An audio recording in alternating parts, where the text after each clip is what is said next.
Ārstam iespējams saruks pārstrādāto stundu skaits. Tādas ir sekas, kuras, sākot jau ar šo svētdienu, sev līdz varētu nest jaunais Latvijas televīzijas un režisora Māra Martinsona seriāls Būt mīlētāji. Dažas dienas pirms pirmizrādes tā tapšanas aizkulisēs ielūkojās Karina Rubene. Pirmajā kamerā man labāk dot koplāniņu sākumā, tā kā viņi nāk iekšā. Kurš ir mašs?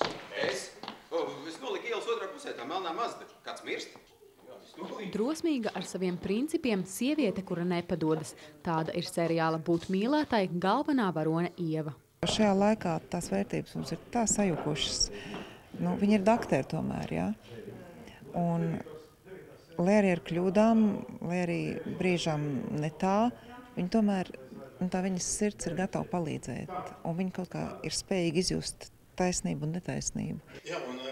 Tieši tas, ka varoņu tēlojumos ieraudzīsim nevis Holivudas kino pakaļdarinājumu, bet vienkāršo latviešu ikdienas dzīvi, ir šī seriāla lielākā vērtība, uzskata starptautiski atzītais režisors Māris Martinsons. Ģimenes ārsts, viņš blakus savam medicīniskam darbam, viņam ir jāveic arī tāda kā uzklausītāja, domu biedra, psihologa un tāda palīdzētāja funkcija. Un tas jau kļūst par tādu kā interesantu stāstu, par interesantu sižetu, kā starp visām tām dzīvēm, tiem likteņiem, kurus tu risini, vēl ir taču arī tā paša cilvēka, viņa personiskā dzīve. Būt mīlētāji pirmizrāda jau šo svētdienu pēc de facto, bet ikdienas programmā seriāls parādīsies sākot ar nākamās nedēļas pirmdienu un līdz ceturtdienai būs neatņemama sastāvdaļa pirms panorāmas. Karina Rubene, Ivans Milovs, Latvijas televīzija. Dienziņās tas viss. Ēterā atkal būsim 8:30 vakarā un tad plašāk par šādiem tematiem. Valsts prezidenta Valdis Zatlers šodien paustā gatavību atkārtot kandidēt.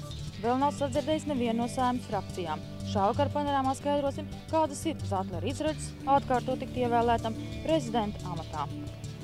Laikā, kad pēc sprādzieniem Japānas atomreaktoros visa pasaule spriež par jaunu drošības standartu ieviešanu un iespējām slēgt kādus reaktorus, Krievija un Baltkrievija pat noslēgušas vienošanos par jaunas atomelektrostacijas būvniecību Latvijas un Lietuvas pierobežā.